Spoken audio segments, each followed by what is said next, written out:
This is the Leadership School podcast. From conflict resolution, boundaries, and customer service, we dive into what it takes to be an extraordinary leader.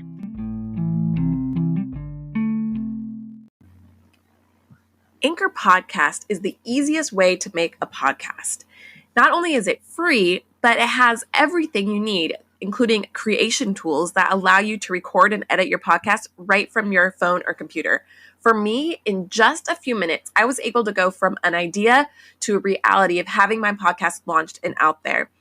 Anchor not only distributes your podcast for you on all platforms, but it has everything you need in one place. You can download the free Anchor app or go to anchor.fm to get started.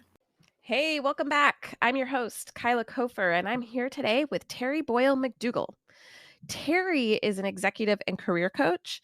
She's also the host of the Marketing Mambo podcast and the author of Winning the Game of Work, Career Happiness and Success on Your Own Terms. So Terry is about to give you some high-level leadership advice that's really going to up your leadership game. Just one quick admin note, though, before we get started, is that I've been really learning a lot about podcasting and the technical side of things, but I have had, as I've learned that, some issues with my own microphone. And so you're going to hear a few glitches here and there throughout the podcast, but do not let that distract you from the incredible advice that Terry has to offer. I promise that these glitches are resolved in episodes going forward and that we have some more amazing, incredible leaders coming your way soon. So thank you for your patience, for joining me on this leadership journey. And with that, here's Terry Boyle McDougall.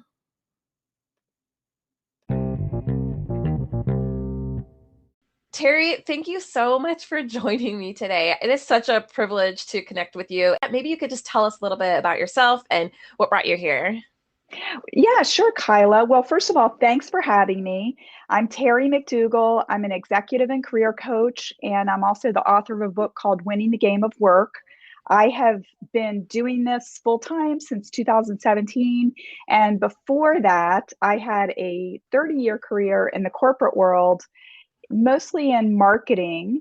And the last 12 years of my career before I made the switch, I led marketing for several businesses at a large national bank.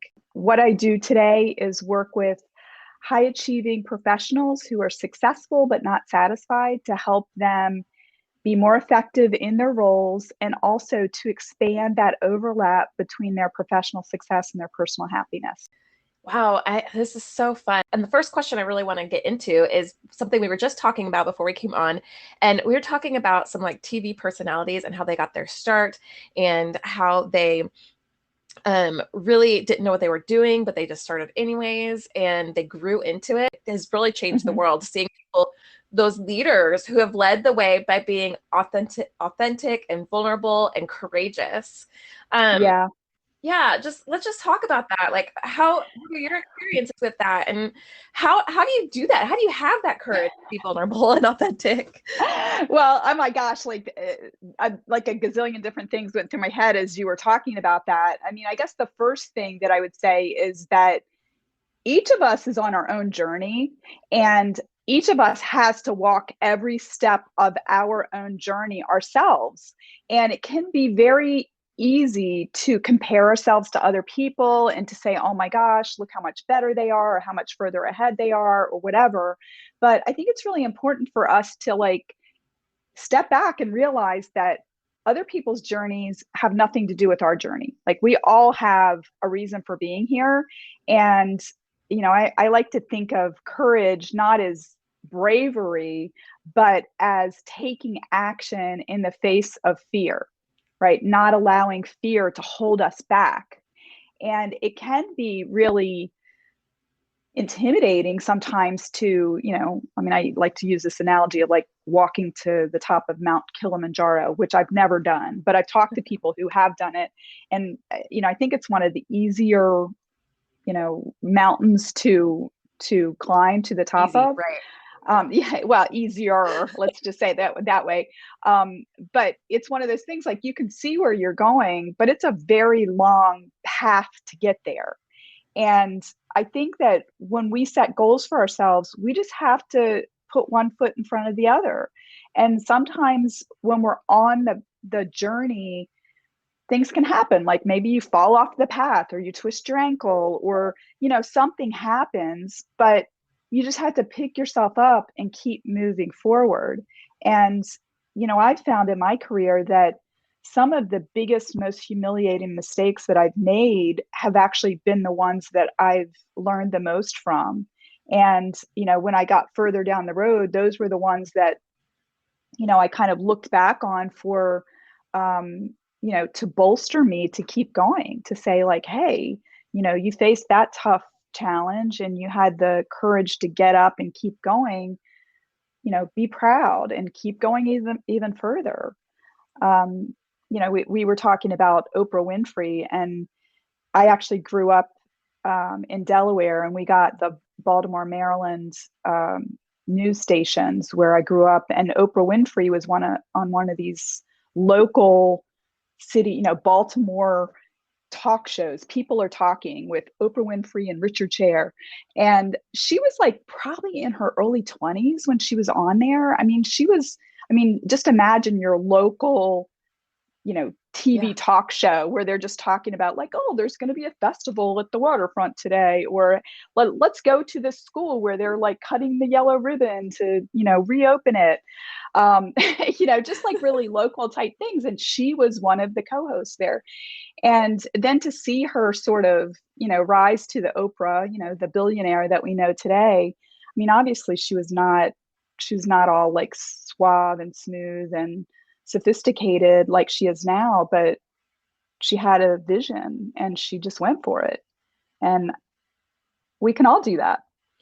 Yeah, and I'm sure she made tons of mistakes along the way, and she just chose not to dwell on them and to keep moving forward. And I see that story and that pattern with so many people, and the difference between the leaders who are successful and the ones who aren't. There's plenty of differences, but one of them is just that determination and that willingness to like keep moving forward, or even to shift your goals if you need to.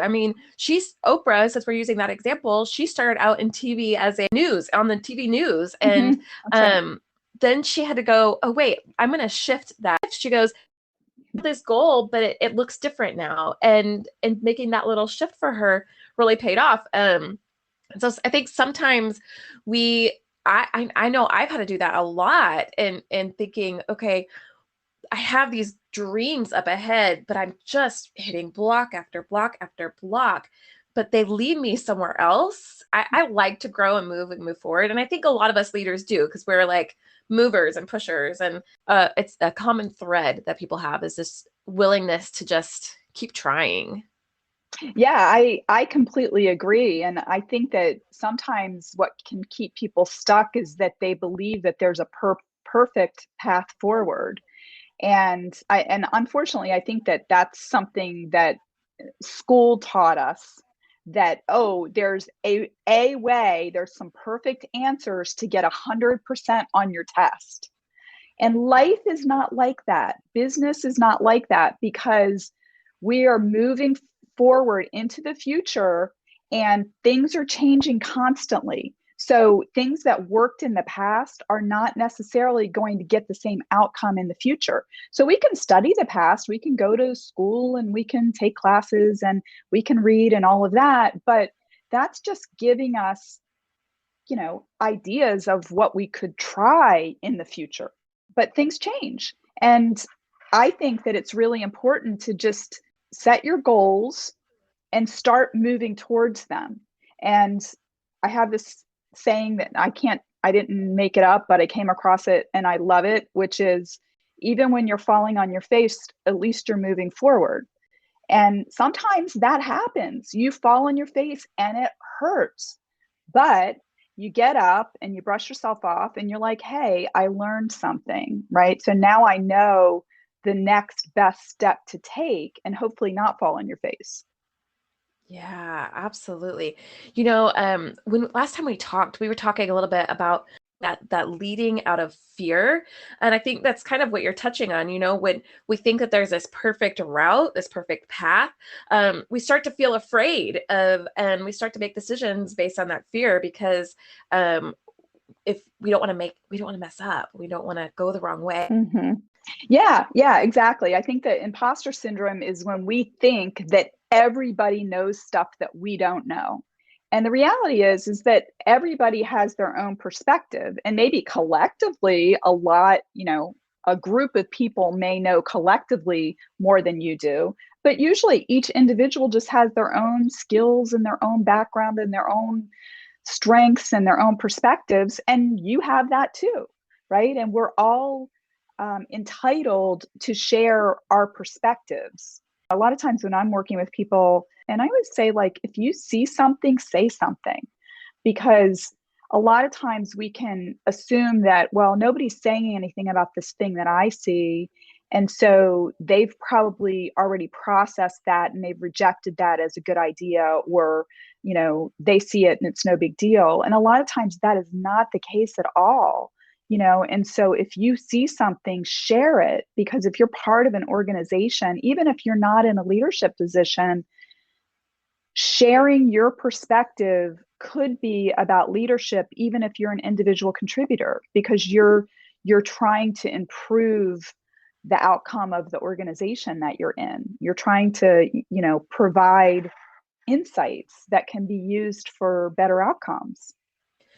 Yeah, I'm so glad you brought this, because I have often been that person who speaks up. And I noticed that in certain groups, I'd be the only one. And sometimes that would lead to me feeling like nobody else wants to hear me talk anymore, because I keep pushing back. I keep bringing things. People are just rolling their eyes going, oh, here she comes again. And I think I really do think that was the leadership in me. Your advice to me 10 years ago, as I was experiencing that, because, honestly, it's been 5 or 10 years, but I don't know if I've figured it out.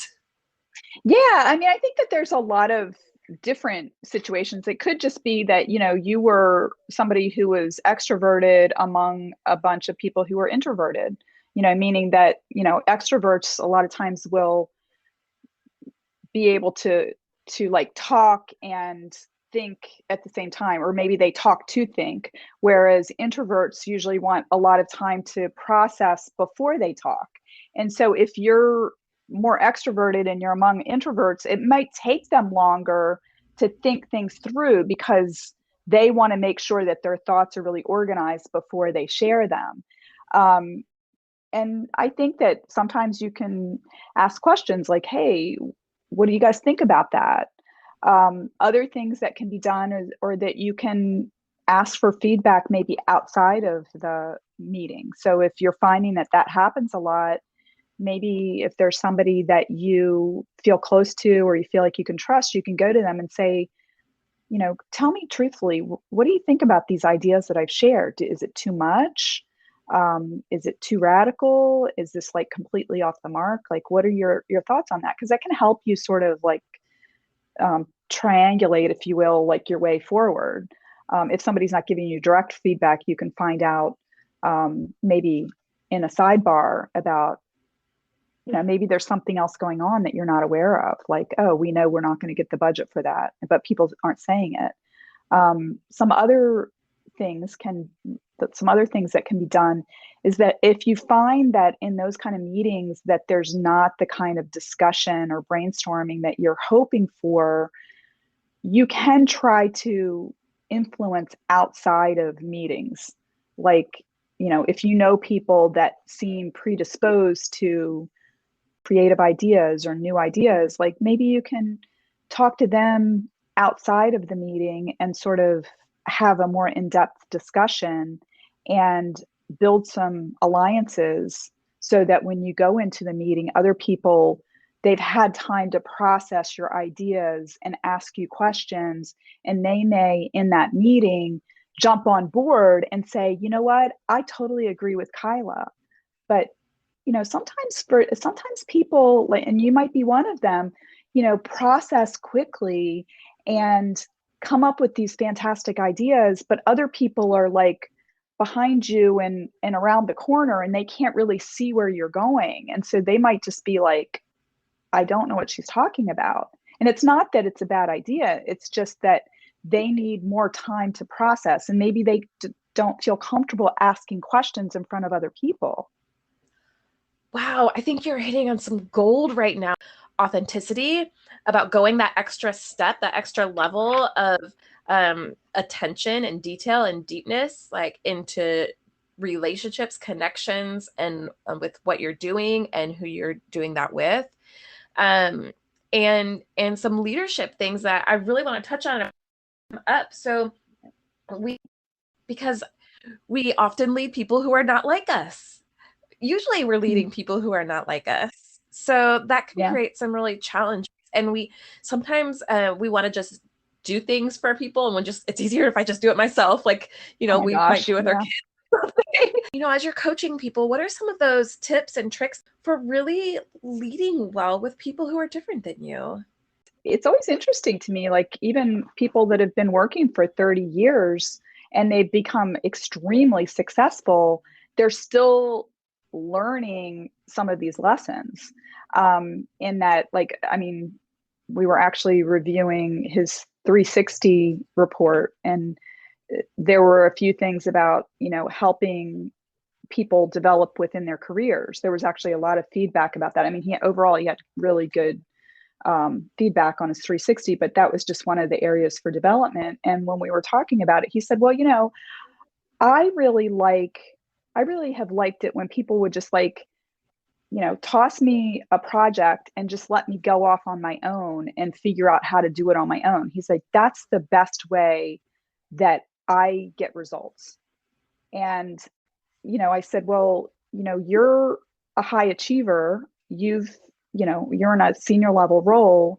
And maybe part of the reason why you're getting this feedback that people, want more support and help developing in their careers is because they don't process that way, right? They need more support than you do. And I've had this discussion with many people that I coach, and that is, look, don't manage your team the way that you'd like to be managed. Because the reality is that if people were as, like high achievers or go-getters as you are, they would be in your job. They wouldn't be on your team. Okay. So I mean, there might be a few people that are, extraordinary and are like you, but the reality is that most of them probably aren't. And so they're going to need something that's different than what you need and what you desire.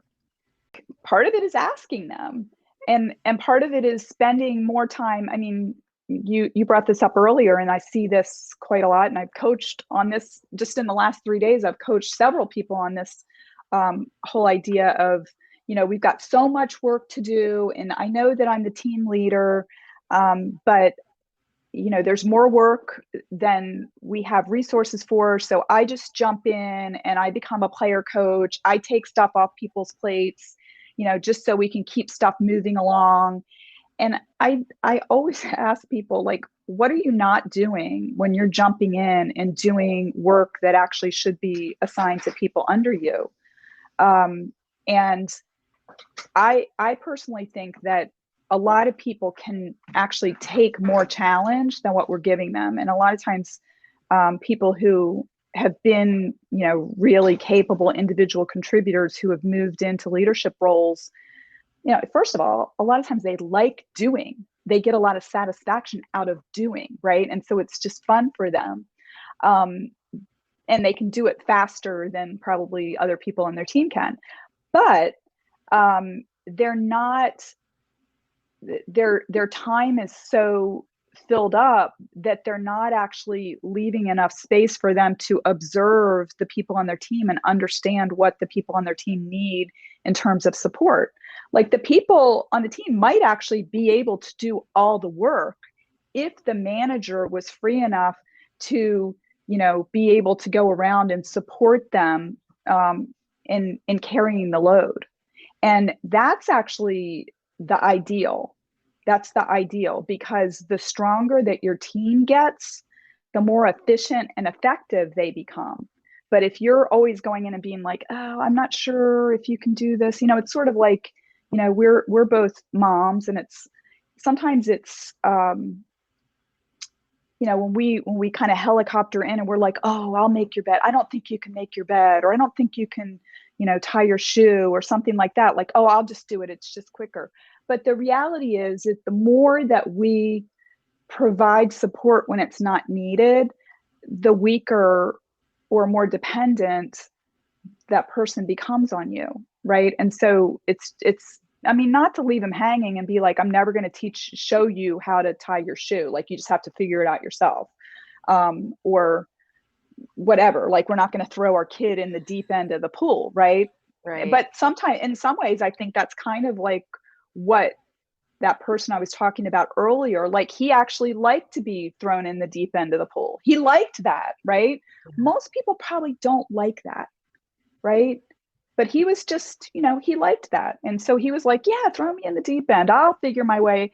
A lot of people would drown, right? Or they'd be afraid, or they wouldn't want to take on more work because they would feel so overwhelmed. And so it's just important to, and actually, this is another thing with really capable people that have been individual contributors that move to leadership roles, is that they can't remember how they learned what they know. They just know how to do it. Like, it's just automatic, it's habitual, it's whatever. And it's hard for them to actually step back and be like, let me think about how I break this down into small steps so that I can teach it in a way that people can learn. For many people, it's sort of all or nothing. Like, here, let me throw you in the deep end, or I'll just do it myself. And it's got to be somewhere in the middle. Yeah, I'm glad you brought in like the parenting, because that's easy for me to relate to since I'm right in the middle of it right now. And it's something a lot of people can understand. But, when we're going around and being supportive, sometimes I guess we have to shift what our meaning or definition of supportive is, because sometimes we feel like supportive is doing it for you, or supportive might be giving you a few steps and then saying, okay, see what you can figure out from there.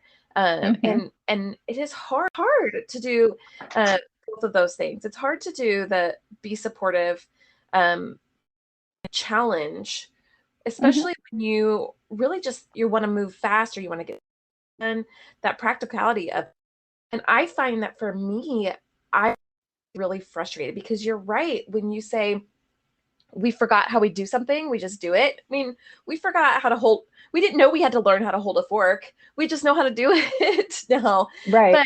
But we did, every skill that we did have to learn from somewhere. And when I'm trying to explain something, I can get easily frustrated when someone doesn't understand it, because I'm like, well, you just do it. Why can't you figure this out? And yeah, and to step back and regain like composure, and not just composure, but dignity and respect. That takes some planning for me. Well, I think that part of the problem can be that a lot of times leaders, they're used to being competent. They've paid their dues. They've learned a lot of things. They've risen in the organization because of that. And they've sort of forgotten how they learned. And so they actually start to feel incompetent when they're trying to teach someone, because it requires that they step back and learn, how do I teach this? And actually, I think we can use teachers in, say, elementary school as an example, right? They don't come in and just like throw a book on the student's desk and say, okay, learn this, right? They're taking them through it. They're talking about it. They're demonstrating it. They're giving the kids an opportunity to practice things.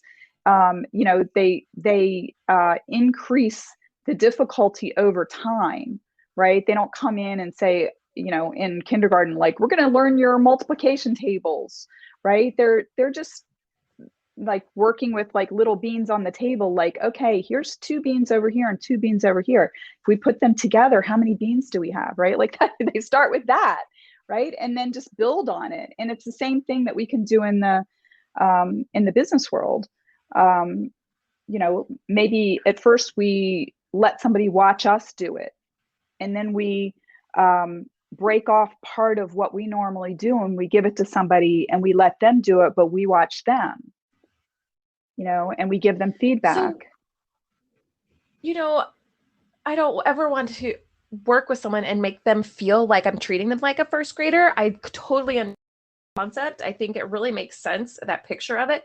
But what do we do when what have you done in the past when someone's just really not figuring it out? How can we shift? If someone's not figuring out, does that just mean they're in the wrong position? Does that mean that I'm teaching them and leading them wrong if it's not working? Well, I think it really depends. I think that the first thing to look at is, the organization and yourself as the leader, to say, is there something that I could be doing differently? And unfortunately, I think in a lot of cases, and this, I wouldn't necessarily call this leadership, but, with bosses or with managers, that a lot of times when people don't get things right away, they blame the person. The reality is that I believe that the responsibility belongs with the leader. Like if they have tried to teach something to somebody and the person isn't getting it, I think they need to get curious about, like, where are you getting stuck? And maybe it's that they're not putting enough milestones in to check, right? Because if you're saying, like, go from here, go on a 500-mile trip and just call me when you get there, right? That's too far, right? But maybe it could be you say, okay, like, call me every 50 miles and let's see how you're making progress, right? And depending on how they're doing, and then you can give them feedback, or you can be like, okay, great, you're making the progress that I would expect at this point, so keep going. But it can be difficult to diagnose if you don't put enough milestones in place, enough check-ins in place when people are first learning. And I think that sometimes is the issue, is that we're just dumping stuff on people and being like, okay, now go do it. It's easy, but we're not thinking, like, I've been doing this for 10 years. Yes, you said not everyone actually has the skills to lead. And yeah. Yeah. And I think sometimes we look at people and call them leaders in charge. We think that, oh, we're in the wrong place, or we've done something wrong, when really it's the leadership that's not right. Or sometimes we're in leadership positions and we don't realize that we're not really leading effectively. Or so, like, I'm trying to think of maybe some clues for us in those positions. Like, how would you define excellent leadership?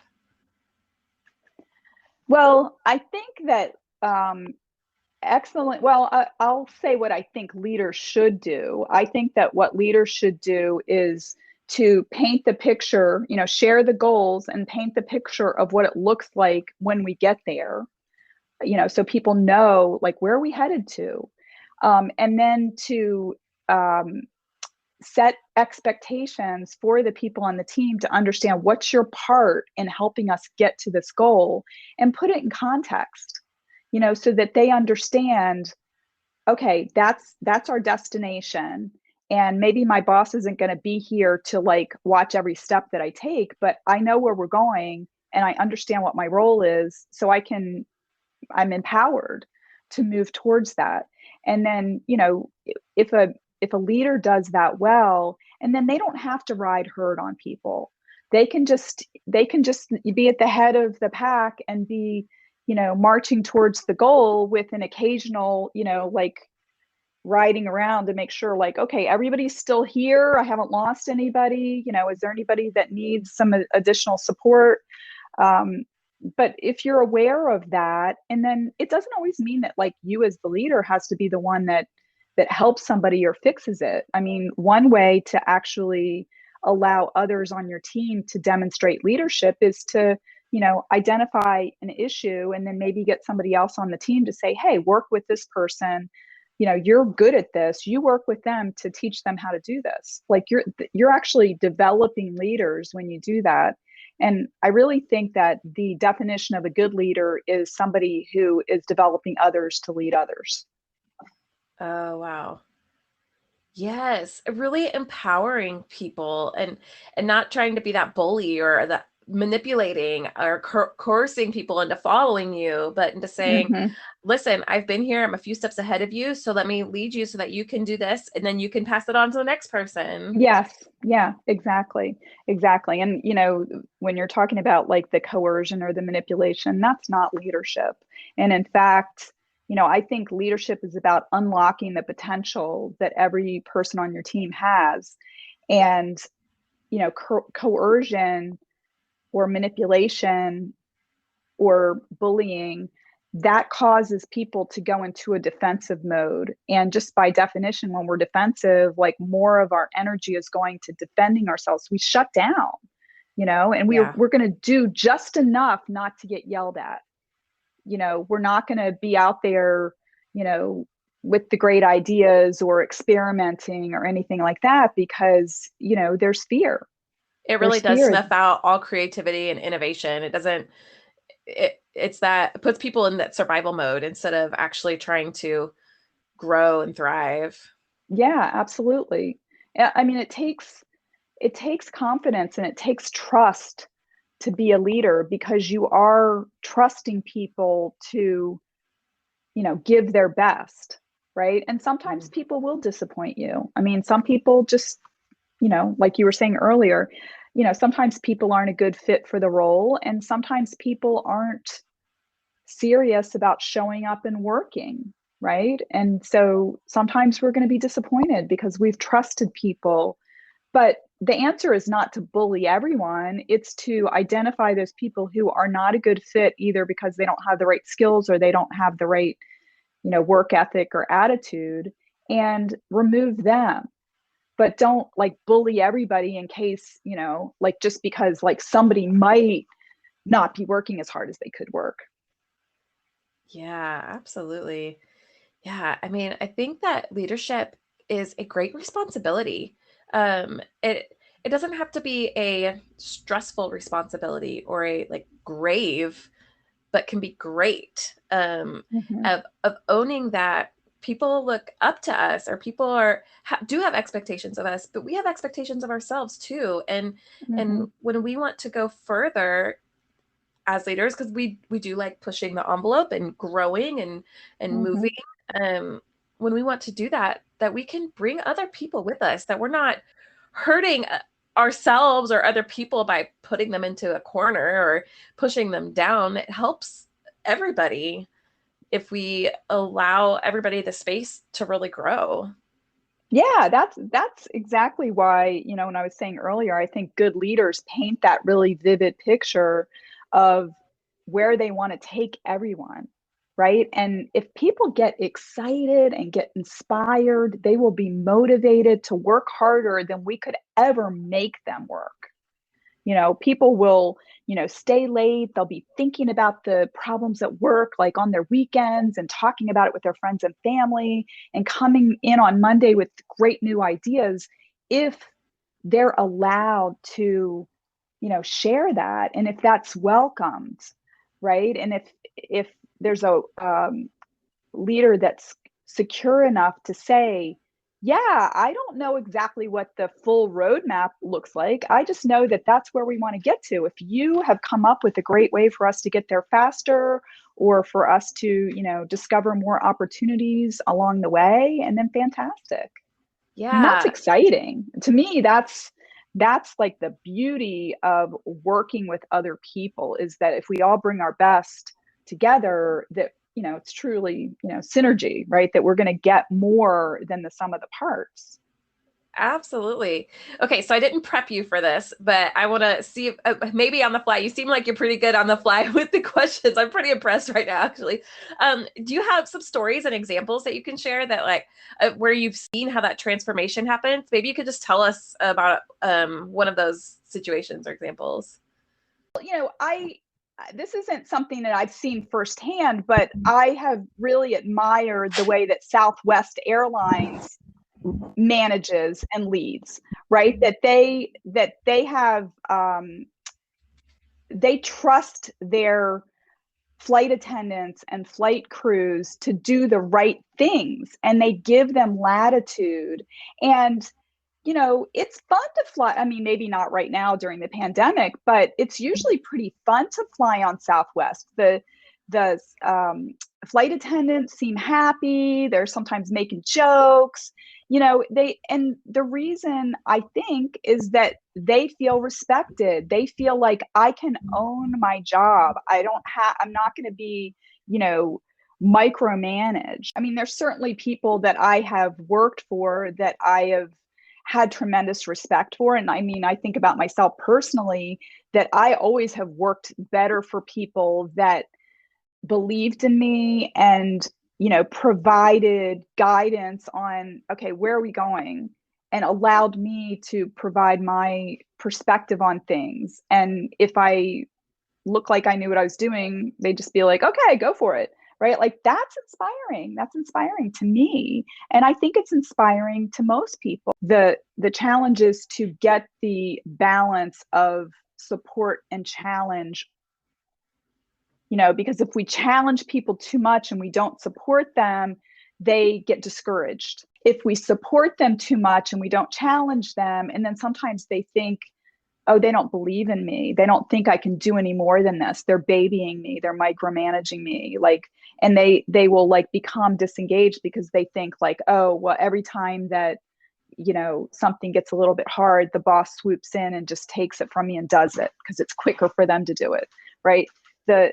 If you can get that balance right between how much you're challenging people on your team and how much you're supporting them, it liberates them. They feel confident to show up because they know even if they make a mistake, that their boss is going to be there to support them and get them back on the right path. So, I think I might have said this earlier, that confidence is the expectation of a positive outcome.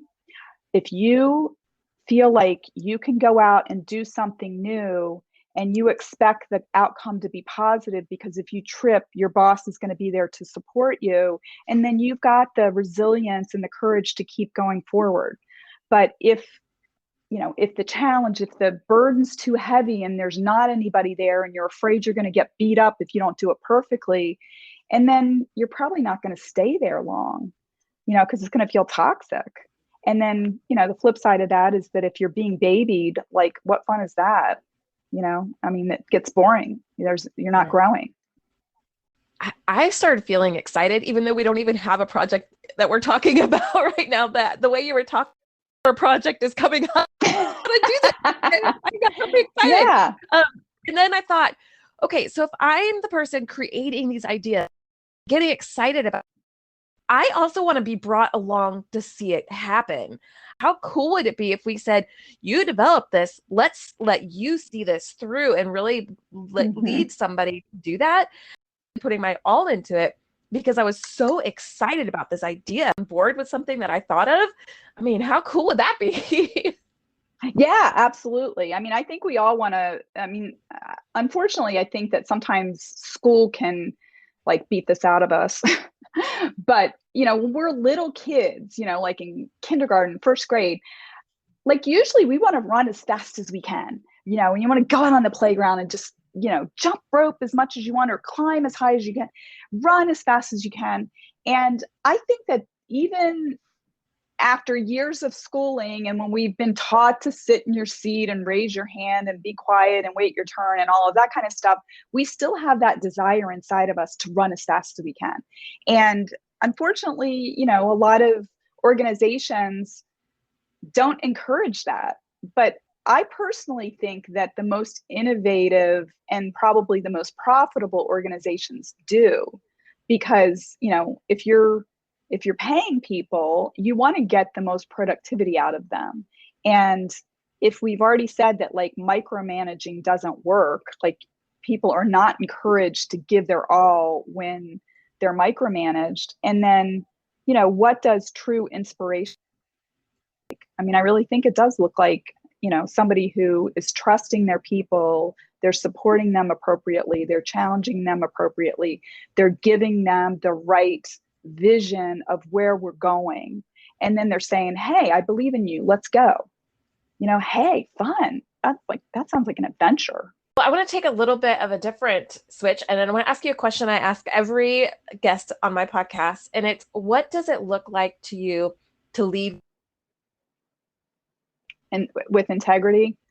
Well, I think that it means being respectful of the people that work for you, treating them like human beings. I think it means doing what you say you're going to do. I think it means if you make mistakes, admitting your mistakes. I think it means not abdicating leadership. I mean, I've seen it a lot of times where, leaders won't back their people up, and they're sort of like used as human shields, and that's not leadership.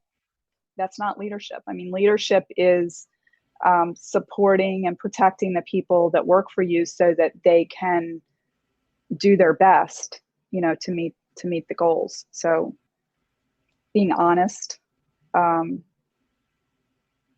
having, yeah. And yeah. I love that. I love talking about integrity because everybody has an idea in their mind of what integrity is, but it's more like, if you close your eyes, you can see integrity or feel integrity. Really, what exactly it's like, unless it's broken. Mm-hmm. So I'm talking about it because we can really start thinking, okay, and when I'm making these decisions, and I'm making this decision with integrity, am I leading with integrity? Okay, last question for you, and then I really want to talk about your book. How do you go about being balanced and caring for yourself while you're leading? How do I personally do it? I mean, well, I'm mostly just leading myself now. But I think that the first thing is just being aware, right? Paying attention to how you feel, right? Like, are you tired? Are you eating enough? Are you drinking enough? Are you sleeping enough? If you're feeling tense, like, stop, take some deep breaths, get up and walk around the block. I think that for a lot of us that like work in, professional roles, that we use our brain all the time, right? So we're leading with our thinking, but there's a need to care for our body. There's a need to care for our emotions. There's a need to,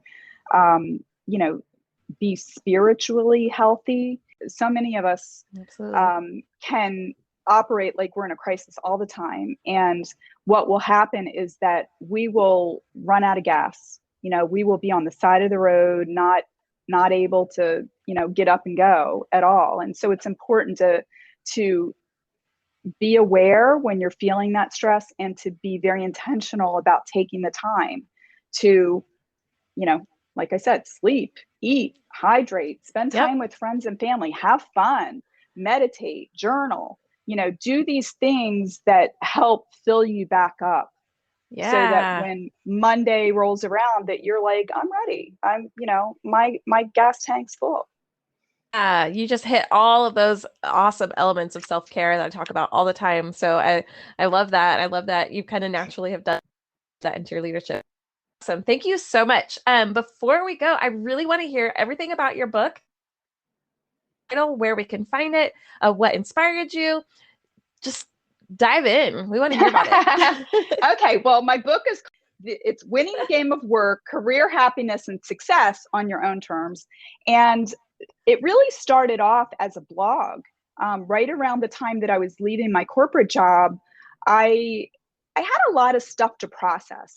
And it was kind of funny. I would like wake up in the morning sometimes, and I would just reach over and grab my phone and just like start, typing out my thoughts in my phone. And I started blogging, and I blogged pretty regularly for about 2 years.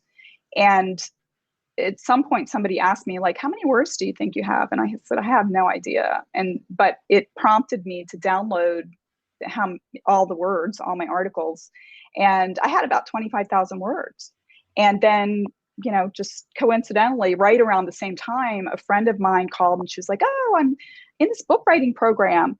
And so I just kind of put two and two together. And I was like, okay, that's 25,000 words. That's probably enough for a book. So I joined the book writing program, and I actually ended up writing a lot more the 25,000 words. It was just sort of like I pulled it apart and it became sort of like just the seeds of the book. But the book is about lessons that I learned. It's a lot of stories from my career. What inspired me was that, I grew up in a blue collar family. My dad was in a union, and, I was the first person in my family to go to college, and I really wanted to work in the corporate world because I thought, you can make a lot of money doing that. Um, and what I found though was that like once you get into these like, corporate entities, that I just thought, okay, if I was a successful student, I just do the same thing at work that I did in school and I'll be successful. And I soon found that that was not the formula for success in the corporate world, that there was a lot going on around me that I had no idea what was even going on. I'd be like, why did that person get promoted? Or, why did they decide to do this thing? Why are they shifting strategies? Right.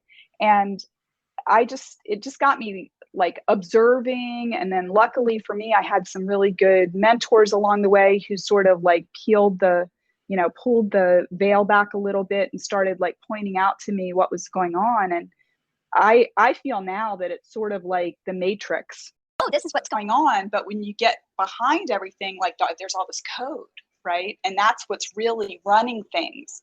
And there's just a ton of lessons that I learned about, like, how do you influence? How do you motivate people?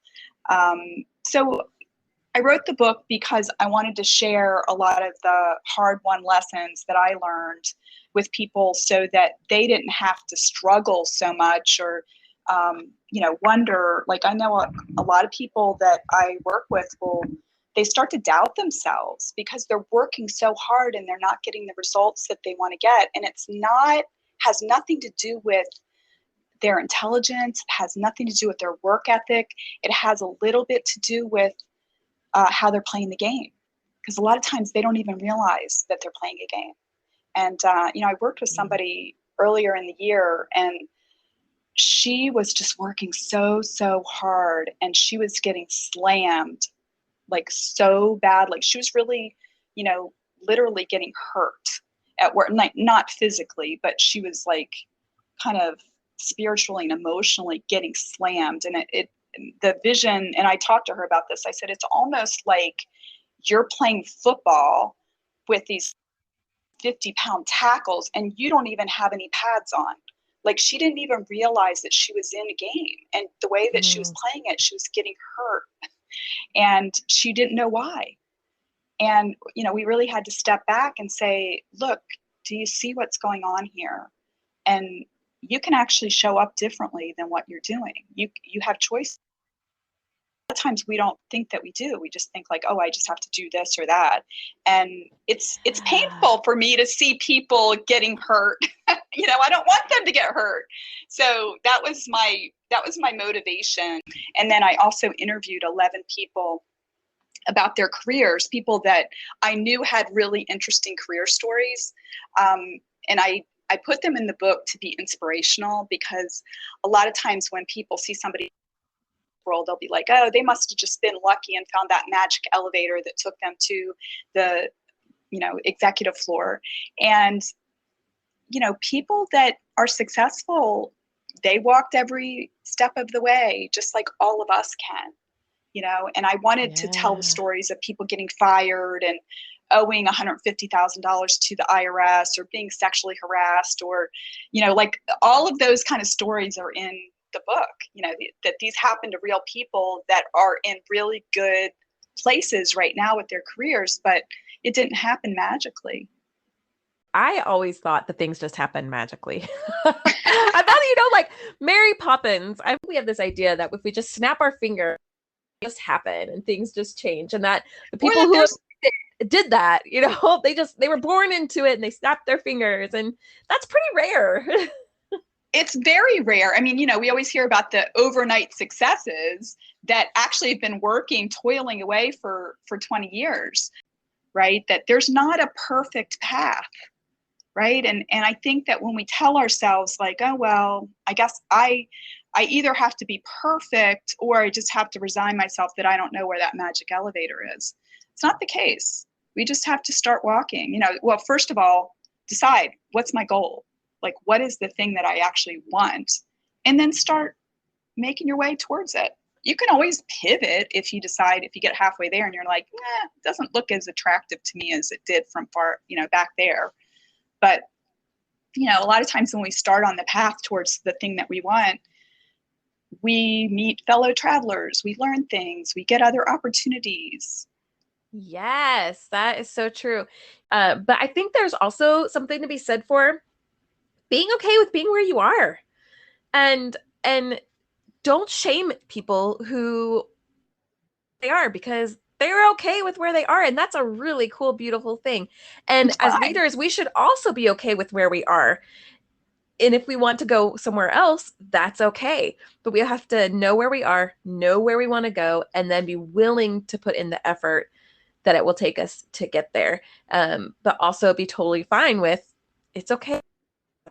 Just depending on who you are, your personality, and what it is that you want out of life. Sometimes I'll work with people, work with moms in particular. I never hear this too much from the dads, but from moms, and they'll be like, like, I don't know if, I wanted to be, say, for example, a chief marketing officer, but, I think at this point, I don't know that that's ever going to be possible because it's just too tough with my, my 5-year-old and 3-year-old at home. And I'm like, you know what? Your kids will get to an age where they're in school, right? And maybe that's the time that you can press the accelerator down a little bit, but it's okay just to go in and do your job for a couple of years until it gets to that point. It's absolutely okay. There's different seasons and there's different speeds that we kind of go in our career. Sometimes it's really fast. Sometimes we leapfrog, and sometimes we're toiling away for a few years and kind of doing the same thing. Yeah, that loops back to exactly what you were saying at the beginning, that everybody is on their own path, their own journey. We all have it for ourselves, and we don't need to be comparing ours to somebody else because they're not living ours, they're living theirs. And I think really stepping into our leadership, into who we are, is really owning that this is my life and I can just live it, and I can go on my path and go on my journey in the way that was designed and built for me. Awesome. Absolutely. You have a podcast also, right? Yeah, I do have a podcast. It's called Marketing Mambo. I get to talk with people in and around the world of marketing about just things I'm curious about, things that I want to learn more of. It's fun. It's very fun. It's not a how-to. It's just really, hey, tell me about your perspective on the world of marketing. Awesome. Okay. Well, I'm going to post the link to your to your podcast and to your book in the show notes. Thank you so much for coming and sharing your expertise and your wisdom. I have learned so much in this conversation, and I love having these talks because every single time I talk with someone, I feel like, wow, I can be a better leader tomorrow. and that's really what my hope is here, because all of us are working towards being better leaders. And so just thank you for coming and sharing that with me today. Kyla, thanks for having me. I really loved our conversation.